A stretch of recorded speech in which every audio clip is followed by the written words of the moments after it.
We always hear from Muslims that the Bible has been changed. First off, there is no evidence of this, and secondly, and more importantly, for the Muslims watching this, what does the Quran say about this topic? We'll go to the Quran and see what it has to say. So for the first question, according to the Quran, can the words of Allah be changed? Surah Yunus 1064 says, "For them are glad tidings in the life of the present and in the hereafter. No change can there be in the words of Allah. This is indeed the supreme felicity." So there is no changing the words of Allah according to the Quran.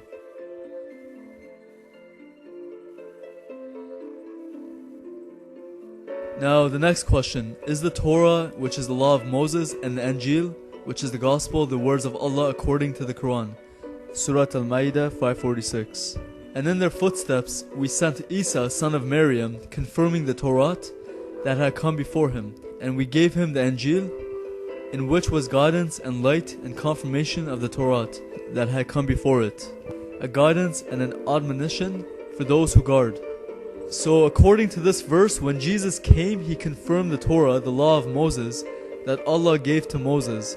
He confirmed it, which means what the Israelites had, according to this verse, was the true revelation given by Allah according to the Quran. And also according to this verse, Allah gave the gospel to Jesus. They were both the words of Allah. Surah Al-Nisa 4, 163 to 164.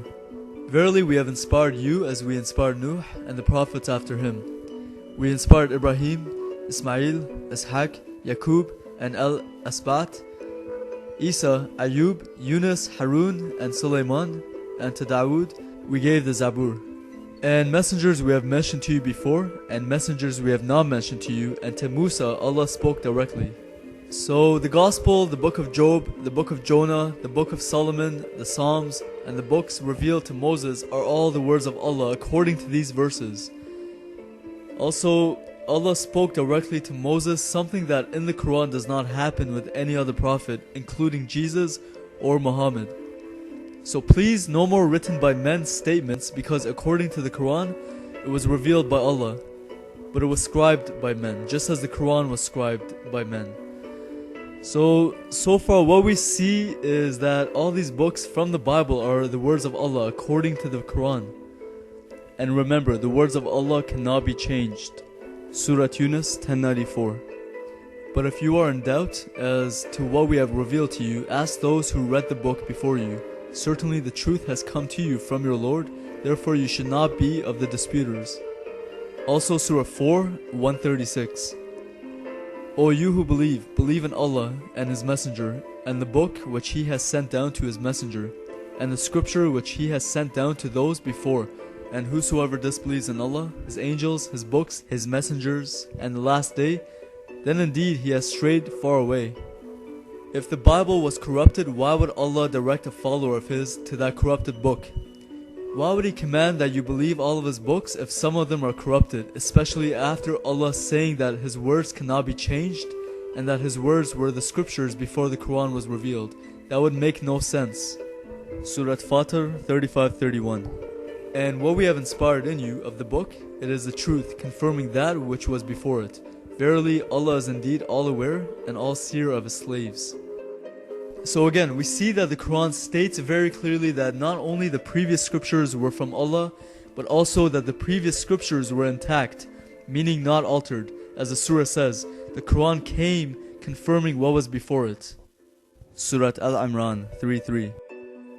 "It is He who has sent down the book to you with truth, confirming what came before it. And He sent down the Torah and the Injil." These two verses very clearly say that Allah sent the Quran confirming what came before it, so confirming the Torah and the Injil. It can't get any clearer. When the Quran came out, it confirmed the scriptures, it confirmed the Bible. All these surahs say that the Bible was not corrupted. And then we have Surah Yunus 10:37, which says, "And this Quran is not such as could be forged by those besides Allah, but it is a verification of that which is before it and a clear explanation of the book. There is no doubt in it from the Lord of the worlds." Then Surah Al-Ahqaf 46:12. "And before this was the scripture of Musa as a guide and a mercy, and this is a confirming book in the Arabic language to warn those who do wrong, and as glad tidings to the good doers." Here are two more examples of the Quran verifying that the previous scriptures were once again intact. There are so many more verses where the Quran confirms the scriptures that came before it. I think the verses I posted from the Quran are enough, but I will post some other verses from the Quran that I haven't already shown in this video, and if you want you can take these verse numbers and search them on your own. Okay, so from these verses I think it's pretty clear that 1.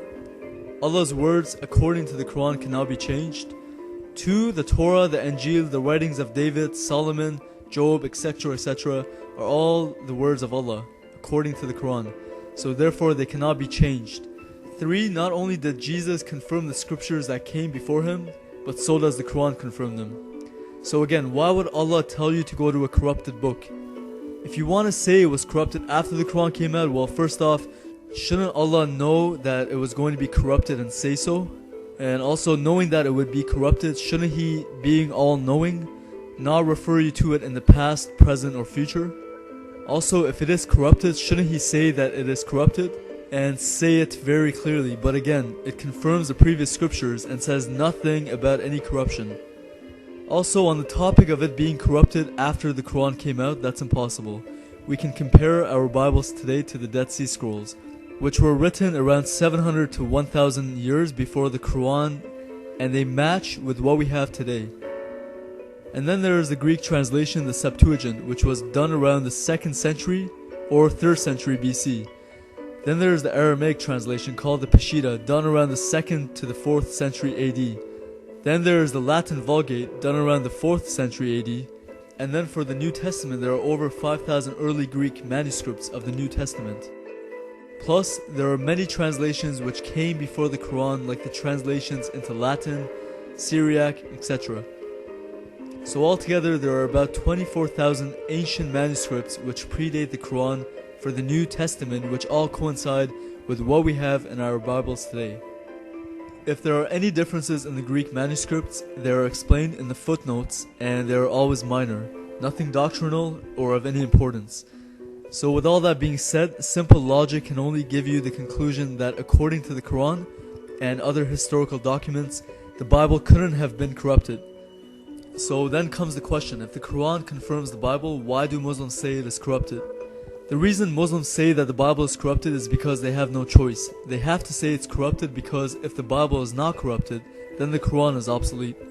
But again, from what we see in the Quran, it tells you to go to the Bible, and it says that it was intact. It doesn't say anything about it being changed. If you're a Muslim watching this, you should really give this some thought, because as we have seen from this video, nowhere does the Quran give any indication of any corruption. Again, it's the opposite. The Quran actually confirms the Bible. I know I keep repeating myself, I just want to get the point across.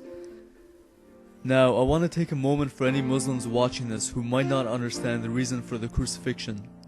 God is holy and perfect, and there is none like Him. We're not holy or perfect, and we are all alike. We all fall short of God's glory. God's standards are perfection and nothing less. He will not settle or lower Himself to man's standards. You can see God's standards starting in the Garden of Eden. God gave man free will to either follow His command that leads to life, or to do our own will, which leads to death.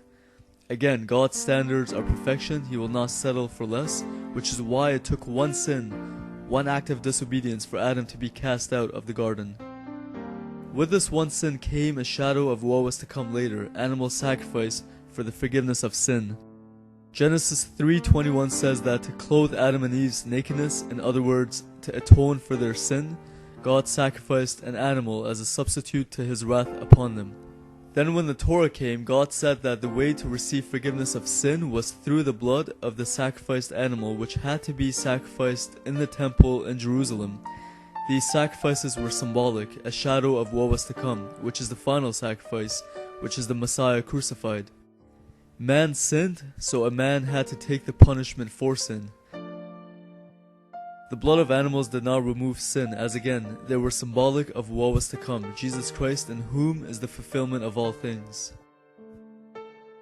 Now, since I'm running out of time, I'm gonna have something on the screen for you to read, so just push pause to read it. Bless you all.